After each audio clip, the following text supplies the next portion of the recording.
Então, com um painel da periodização, mas principalmente levando em conta as obras obrigatórias da URGS.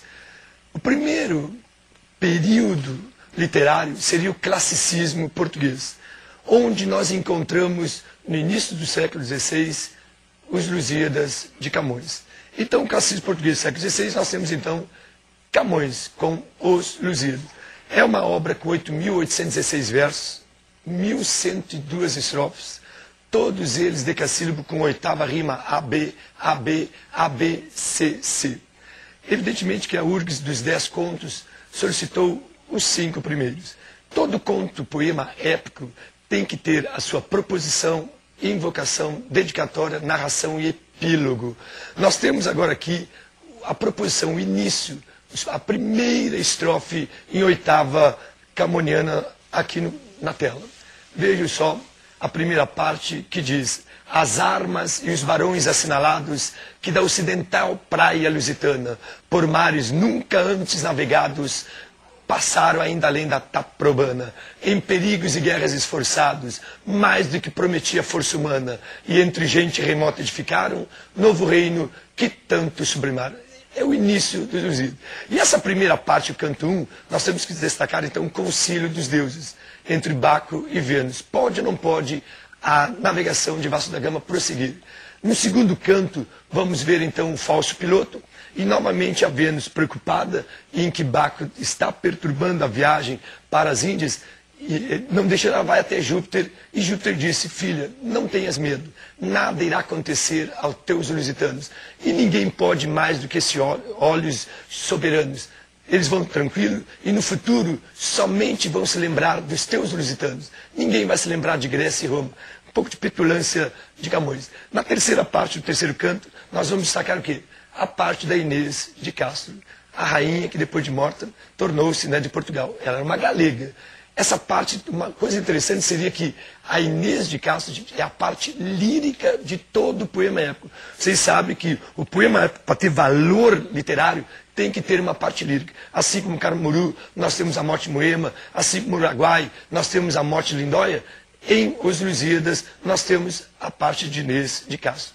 O quarto canto, o Velho do Restelo, que diz ser o alter ego de Camões, tá? O Velho do Restelo, então, alter ego de Camões. E a quinta parte, o Gigante Adamastor, que condenado por Júpiter a ficar na África, depois ainda tenta pegar a filha de Dóris, a Tétis. O Adamastor o Júpiter não acredita e coloca mais um castigo a ele, que vai ficar como acidente geográfico a eternidade. Depois de Os Lusíadas, nós chegamos no romantismo. O romantismo, início do século XIX. E aqui nós temos então poesia e prosa. Vamos às características da poesia do romantismo.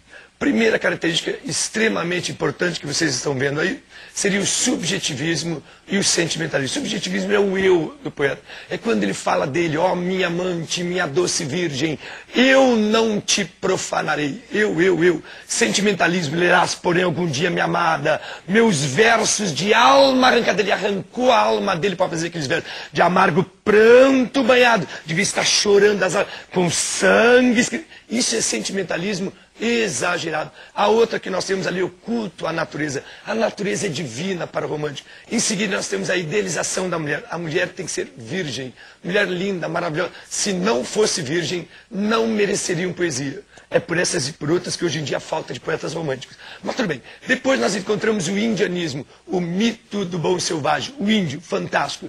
E por fim, o mundo é como eu vejo. A parte da poesia. A poesia nós temos 3 gerações. Primeira geração, nacionalista indianista, de Gonçalves Dias. Segunda geração, mal do século, com Álvares de Azevedo. Mas evidentemente que nas leituras obrigatórias da URGS nós encontramos a terceira geração, que é a condoreira, a social. Aquela em que o poeta sai de seu eu e ele alça altos voos de liberdade e imaginação.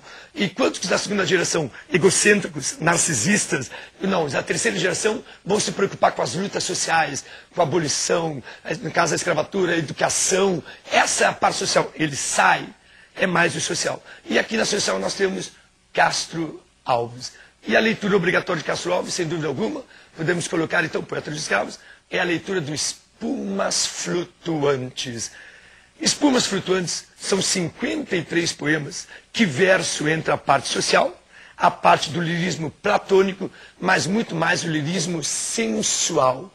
Muito mais, pegamos principalmente o título, que denota transitoriedade, mas também um fato mitológico que Deus Poseidon ejacula no mar, fecunda uma ostra e daí nasce Afrodite. Pode ver que até o título tem essa parte de sensualidade. O que é que nós vamos destacar dentre os 53 poemas do Espumas Flutuantes? Nós podemos destacar aqui na tela: ó bendito que semeia, livra a mão cheia e manda o povo pensar. O livro caindo na alma é o germe que faz a palma, é a chuva que faz o mar. O livro é América. Bendito aquele governo que faz o povo pensar, da educação, porque povo educado é povo de primeiro mundo. Um outro poema que eu estou assim, olha gente, muito, muito, muito esperançoso, é o poema Mocidade e Morte. Esse poema, se vocês perceberem, é um paradoxo. Mocidade não combina com morte, nem morte com mocidade. Enquanto que os poetas da segunda geração, a morte era a solução de todos os seus problemas, para Castro Alves, desculpe gente, mas a morte é uma porcaria. Ele que queria viver, gente, mulheres, prazeres da vida, tudo, sabendo que vai morrer tuberculoso, ele então vê que está perdendo todos os prazeres da vida. Mocidade e morte. E nós temos aí então, lá embaixo na positivo, em que se coloca assim: eu sei que vou morrer. Dentro em meu peito, o mal terrível me devora a vida. Que mal terrível é esse? A tuberculose. E nós podemos destacar também um outro poema chamado As Verus e o Gênio. Ode ao 2 de julho, que seria a independência da Bahia, uma parte mais social-política. E para finalizar, um poema mais assim, sensual, erótico, seria o Adeus de Teresa. Adormecida também, junto com Boa Noite. De amor platônico, Laço de Fita. Vai, gente, ficar em cima desses poemas aí dos 53. Passado a parte da poesia, nós entramos na parte da prosa romântica. A prosa romântica sob forma de folhetim. E os folhetins, gente, eram 4 tendências. Tendência urbana, tendência regionalista, tendência indianista e tendência histórica. De todos eles, a URGS escolhe quem? José de Alencar. José de Alencar, ele versou por todas as tendências, mas nós vamos destacar 2 tendências a colocar ali. É a tendência urbana e a tendência indianista. Romances urbanos dele: Senhora, Lucila e Diva. Senhora, amor e dinheiro. Lucila, amor e moral. Diva, amor e ódio. E na tendência indianista, ele tentou fazer um painel da realidade brasileira, fazendo a união das raças. A união das raças nós temos então Iracema, a Índia mais o branco. No Guarani ele inverte, ele coloca o índio mais a branca. E no Birajara, índio mais índio. Se vocês repararem, Iracema e Guarani é a parte colonial. E o Ibirajara seria a parte pré-cabralina, a história antes de Cabral chegar. E óbvio que a obra importante para a URGS é Iracema, a Virgem dos Lábios de Mel. Mas cuidado, a Lenda do Ceará é o subtítulo de Iracema. Colocando então todo Iracema ali, nós vamos encontrar então o que no Iracema? Iracema é uma prosa poética, gente. Eu duvido que alguém pode colocar o próximo texto em que nós vamos colocar a poesia. É uma poesia, gente. É uma prosa poética. Ou seja, uma poesia em prosa. Ninguém declama Iracema assim, ó. Iracema, a virgem dos lábios de mel, que tinha os cabelos mais negros que a graúna. Gente, é uma poesia. Se você ler, uma prosa poética. E outra, uma linguagem totalmente adjetivada. Eu sempre digo para os alunos que eu tinha vontade de pegar um Árcade, um poeta Árcade, porque ele é o poeta Árcade, aquele da inútil, da trunca, corta tudo, fica só com o essencial. Pegar o Iracema, levar para um Árcade, fazer uma corte. Provavelmente de 33 capítulos virariam 16, porque os adjetivos todos iam desaparecer. Ora, gente, Iracema, nós temos então a chegada de Martim, que envolve-se então com a Iracema, e nasce quem? Moacir. Moacir, gente, Moacir, o filho da dor. Moacir é o mameluco, aí está a união das raças. Mameluco, o primeiro cearense, o primeiro cabeça avantajada. Depois do nosso romantismo, nós encontramos então o realismo. Realismo e naturalismo, as escolas engajadas, as escolas materialistas, anticlerical, antiburguesia, e antimonarquia. Enquanto que a irmã deles, o parnasianismo, é a poesia alienada. Eles não, gente, é prosa engajada. E dentro da prosa engajada, materialista, nós vamos destacar o realismo. Quais são as características principais do realismo de Machado de Assis? Características: contemporaneidade, o presente; verossimilhança, compromisso com a verdade; e análise psicológica em profundidade. E óbvio que aí nós encontramos uma gama de obras dadas pela USP. Primeiro, Quincas Borba. Colocando Quincas Borba, narrado em terceira pessoa, o personagem chama-se Rubião, que recebe a herança de Quincas Borba. Essa herança, quando eles abrem o testamento, quem ficou como herdeiro de tudo? O cachorro. Porém, o Rubião, ele é o depositário fiel. E ele tem duas coisas a realizar. Primeiro, tentar divulgar a teoria do humanitismo e cuidar do cão Quincas Borba. De todos, são 201 capítulos. Eu gostaria, sim, gente, de ressaltar para vocês 3 capítulos dos 201. O 6º capítulo é aquele que explica a teoria: ao vencido do ódio com paixão, ao vencedor as batatas. Das tribos que chegam à beira do rio e uma plantação de batata que dá apenas uma tribo se alimentar. Depois eu vou destacar o capítulo 42, que é da dissimulação feminina. Aquele momento que o Rubião leva a Sofia para o pátio e vai se declarar a ela. Nesse momento chega o Major Siqueira e pega os dois no flagra. E ela, de maneira dissimulada, gente, assim, totalmente simulada, ela consegue tirar o jogo do Major. Tipo assim: Major, adivinha o que o Rubião estava a me dizer? Que os ares de Barbacena são muito mais saudáveis que do Rio de Janeiro. Veja se eu posso concordar com uma coisa dessa. Isso não está no livro, mas eu imagino o Major Siqueira. Eles estavam falando de Cleo Kuhn, de Paulo Borges, de meteorologia.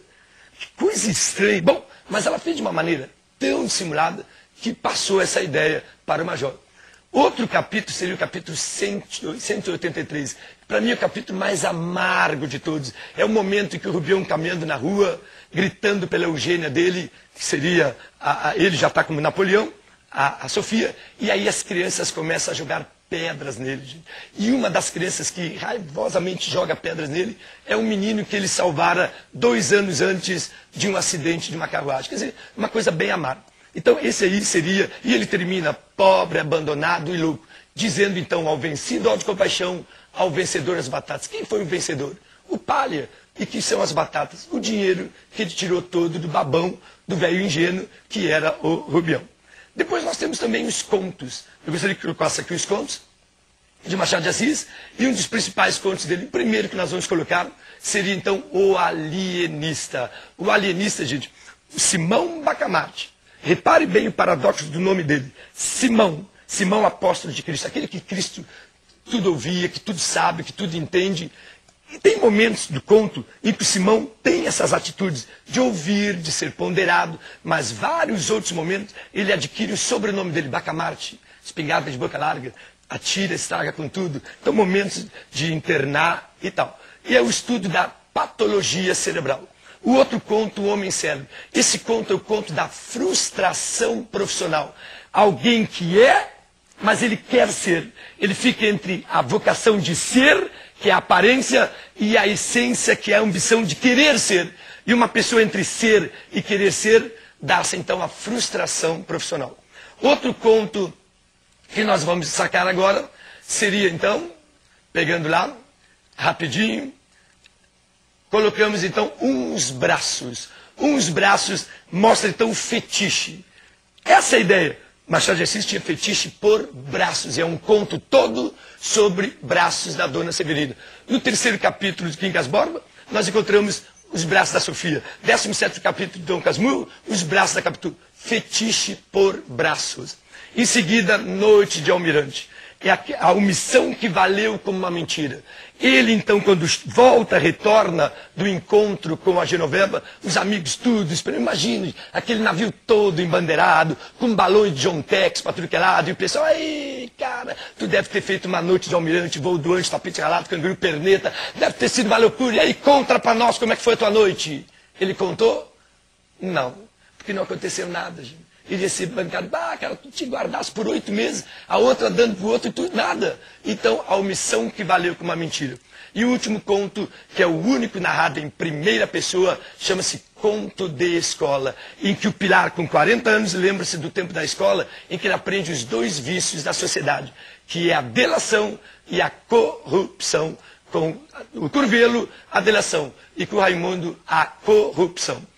Avançando, nós vamos, dentro do realismo, no século XIX ainda, com Essa de Queiroz. Essa de Queiroz era o realismo ortodoxo. Esse é ortodoxo. Passando lá, nós temos então o Crime do Padre Amaro, que faz uma crítica à pequena burguesia portuguesa, leiria, e uma crítica ao clero, terrível, terrível contra o clero português. Avançando mais, chegamos agora no modernismo. E já segunda fase, onde já estão a pegar as obras da segunda fase. Nós temos poesia e prosa. A poesia da primeira fase é 100% verso livre. Quando chega na segunda fase, ela já tem a coexistência do verso livre e mais o do metrificado. E aqui nós encontramos o Romanceiro da Inconfidência com a Cecília Meirelles, que fala sobre o quê? A Inconfidência Mineira. Eu quero destacar, não sei porquê, Lelê está me mandando dizer, o romance 60 é aquele do Caminho da Forca, em que Tiradentes vai só pensativo, olhando para os lados, dizendo, só eu? Ninguém mais morre? Eu vou ser o que vou pagar por todos? Esse romance é extremamente importante, e uma das falas é falas ao Pusilânimes. Em seguida, nós entramos na prosa, e a prosa encontramos 2 obras de autores gaúchos. Primeiro, os ratos. Os ratos, gente, a grande pergunta que se faz é, antes ele estava devendo 53 contos de réis ao leiteiro. Ao final, ele está devendo 65 mil réis a quem? A agiotas. Entenda uma coisa, tu dever 53 mil contos de réis para o açougueiro, para o padeiro, para o teu armazém da esquina. Outra coisa é dever 65 mil contos de réis para quem? Para a agiota. Como pagar isso? Porque o problema dele é aquele empurrado sempre com a barriga. Ele resolveu o dia, mas e amanhã? Em seguida nós encontramos, sem dúvida alguma, o Arquipélago de Érico Veríssimo. O Arquipélago, gente, nós temos o quê? A parte histórica. Vamos destacar qual? Vamos destacar o Cavalo e o Obelisco. O pessoal de história vai falar sobre Getúlio Vargas em 1930. Em seguida, nós pegamos quem? A terceira fase. A terceira fase, nós temos a prosa com Guimarães Rosa e Clarice Lispector. Clarice Lispector é intimista, introspectiva, fluxo de consciência com os laços de família, que são 13 contos. Eu quero destacar o conto Feliz Aniversário. E nós temos um regionalista experimental, que é Guimarães Rosa, e de todos os contos, vamos destacar Terceira Margem do Rio. Fantástico. Soroco, sua mãe, que é parte da loucura, sua mãe e sua filha. E também a menina de lá, que é a parte da paranormalidade. E a Clarice Lispector, o conto, então, Devaneio e Embriaguez, Amor, mas principalmente Feliz Aniversário. E terminando, nós chegamos então com Josué Guimarães, com o seu Camilo Mortágua, que se passa do dia 1º ao dia 5 de abril de 1964. Ele faz uma retrospectiva da vida do personagem Camilo Mortágua, de uma família de pecuaristas arruinados. 3 dias ele vai ao cinema, 3 dias passa a vida